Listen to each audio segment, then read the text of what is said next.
Hundreds of thousands of workers in England are walking off their jobs in one of the biggest single day industrial actions since the wave began last year. Teachers, London Underground train drivers, doctors, nurses, lawyers, and journalists are among many more sectors that have joined the mass stoppage. They've all demanded higher pay and pace with the country's soaring inflation. Many sectors are also calling for better working conditions, pensions, and job security. Underground train transportation has been brought to a standstill. Many are also concerned that NHS will make those with chronic illnesses suffer. Since last summer, the UK has been plagued by strikes in different sectors. People are feeling the pinch of the cost of living crisis, which has pitted unions against the government. Downing Street insists that big pay hikes are unaffordable and will only fuel inflation.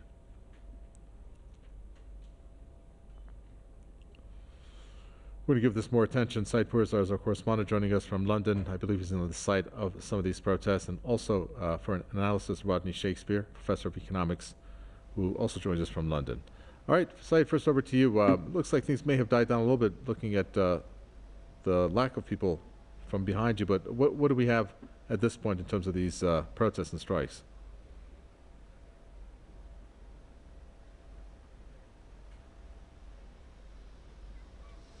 Well, here we are, Kaveh, at Trafalgar Square. That was the scene of that massive demonstration that took place today.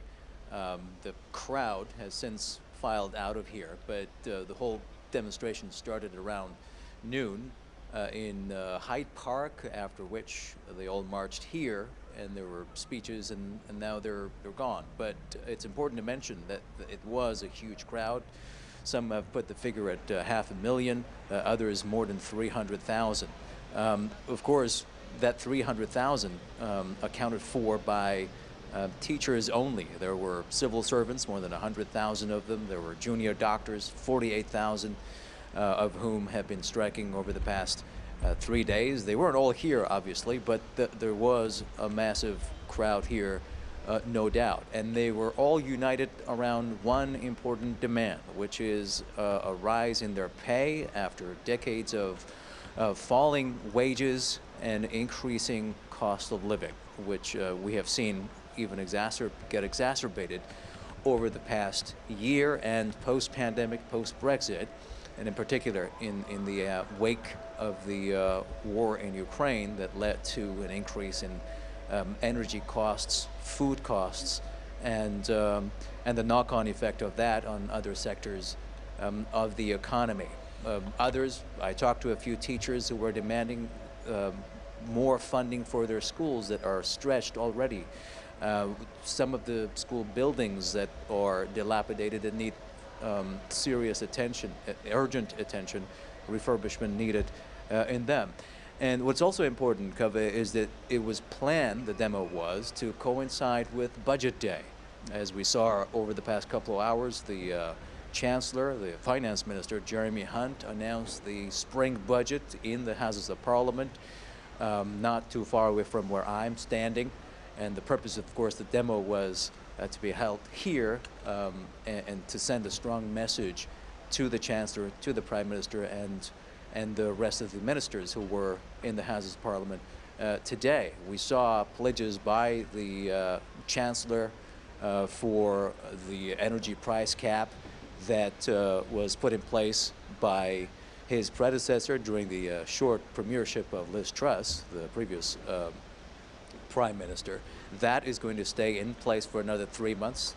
The amount, of course, will be $3,600. Another headline-worthy announcement set out early on in his announcement today was recession, whether or not the UK economy will technically enter a recession. The forecast was that it would, but the announcement today said that it wouldn't technically do so. That doesn't, of course, mean that the economy will not shrink.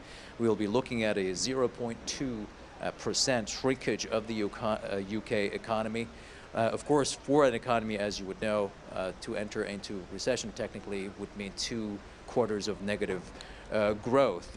Another is inflation, an announcement to do with inflation, which was at 10.7% in fall last year. That is expected, according to the Office for Budget Responsibility, to go down to 2.9% by the end of this year. And a number of other announcements, really. But to a lot of the people here, some of whom I talk to, those are empty words, that they want to see action on the part of the government to settle this dispute over pay and conditions that have been demanded by the different unions representing millions of people across the country.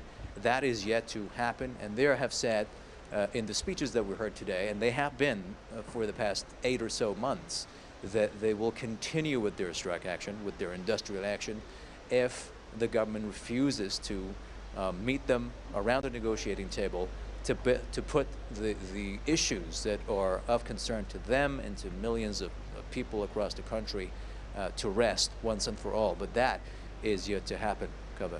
Okay, a lot of things have not happened, Rodney Shakespeare, as our correspondent there indicated, and the mere fact that you have different sectors of people out there protesting from different industries. I mean, you can't operate a country when you have strikes at the frequency that the UK is experiencing, which really the uptick was towards the end of last year, and we're seeing how it's continued this year. And today coincided, as our correspondent said, with the budget that was unveiled. Obviously, these are not supplying the answers or providing the answers that the strikers and the protesters want to hear. What is left in the government's toolbox in order to do anything, if they can, when it comes to what they're facing? Whilst that extraordinary demonstration was taking place, something even more extraordinary, indeed mind-boggling, was taking place in the House of Commons. The actual reality of inflation is round about 15, 17, 18 for most people. But if they have mortgages, the effective inflation for them is at least 20%. Point number one is the government is saying, oh, well, it's only 10%. And then comes the mind-boggling bit. They're then saying, oh, yes, and by the end of the year, in some magic way, it will have gone down to 3%. They are saying that, of course, because that is the figure they are going to use against all those people who are on the streets talking to Saeed Peraza today. The government is in you take some of those workers. If you take, say, the junior doctors, they're asking for 35% because their income, real income, has been going backward for 10 years. The nurses were completely sold out on the settlement over the COVID-19 work which they did and put their lives on the line. And it's the same with the other sectors. So you see, the government is lying about inflation. They're putting a preposterous supposed figure for inflation at the end of the year. The strikes are there now, and there's going to be an even worse strikes because the government is going to endeavour to settle for figures on public sector pay. One other point. There is no mention of one of the biggest causes of the inflation, which is the movement of the NATO military alliance to the east. That and the killing of tens of thousands of Russian Ukrainians. No mention at all. The situation is weird. It's building to a huge conflict, and the strikers, the government is going to try to face down the strikers, but I don't think it will win. When you talk about the interest or the inflation rate, I'm curious again to expand a little bit more on this. When I check the stats on UK's inflation rate being the lowest, what I'm seeing over here based on this one particular source, Rodney Shakespeare, is that it averaged 2.71% from 1989 until the year 2023. So that's a big chunk of time there. But yet they're saying, as you said, down to 2.9% really is what it's said in the budget for this year. And then for the next year, 1% or even lower. Are they just trying to buy time when they make or when they announce these types of figures? And plus, when you talk about a budget, it's always based on projections, isn't it? Don't use the phrase, are they attempting to buy time? It's quite simple. They're lying their heads off. There's simply no way with what they're saying on these figures. They're putting out these figures, not even you can't argue in favor of those projections. They're doing this because they're going to use that figure to have a simple, straightforward, up and down clash with all those who are on the streets today.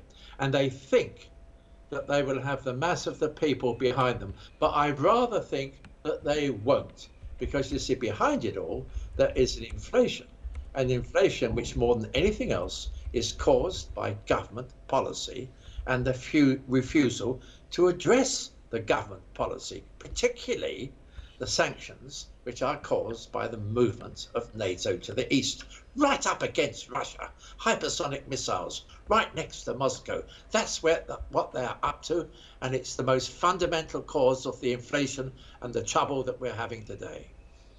All right, Said, I'm curious as to when the strikes are going to be taken. At this point, 3 days from the nurses, I believe, is over, nurses and doctors, if it is.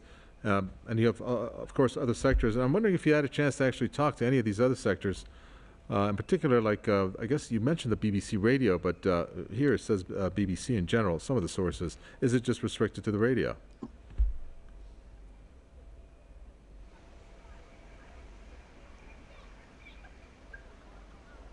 For as I know, they were the BBC radio journalists who were among the crowd here. But I have talked to junior doctors over the past couple of days when they first started their strike they were on the picket lines outside a number of hospitals. I went to St. Thomas Hospital. This is the one that former Prime Minister Boris Johnson was hospitalized in when he came out with COVID, saying that, you know, they cannot make ends meet living in London, getting paid 15 to 17 pounds an hour, which is probably $19 if I'm not wrong, that this is not sustainable. And what that does is it leads to people, doctors, nurses, and the like, leaving the profession altogether or moving to the private sector or to the agencies where they are paid 2 or 3 times more than people who are working for the National Health Service.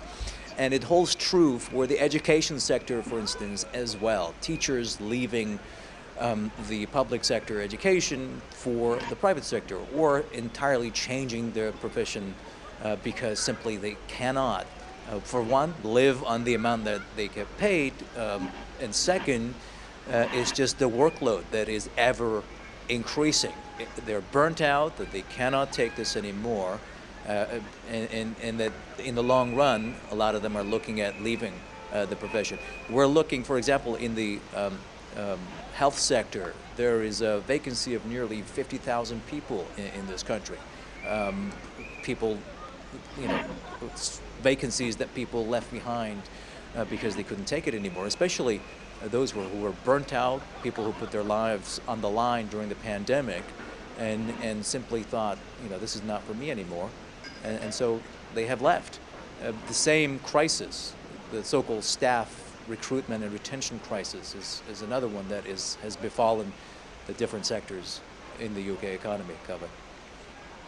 All right, Rodney Shakespeare, last question to you. So we're looking at what we're looking at. This is a deal. You have Hunt with the budget that has come out, making the predictions that they have, and of course you say that they're lying. But when it comes down to it, the strikes and the protests are not going to subside anytime soon. You can't have a country operate with strikes going on in the amount that they are, plus the lack of motivation that I'm sure many of the workers in different sectors will have when they're on the job.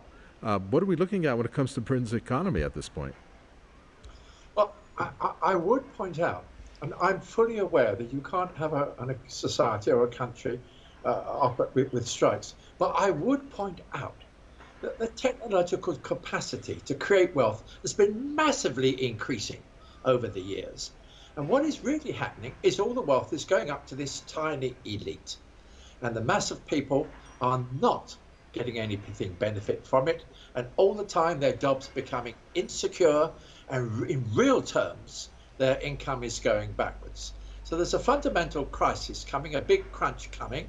And at the end of the day, you'll have a government representing a system which is inefficient, unfair, and unjust. And something is going to crack on this. Thank you very much for that. We appreciate it. Rodney Shakespeare, Professor of Economics there in London. and also from London site Burza. Thank you so much.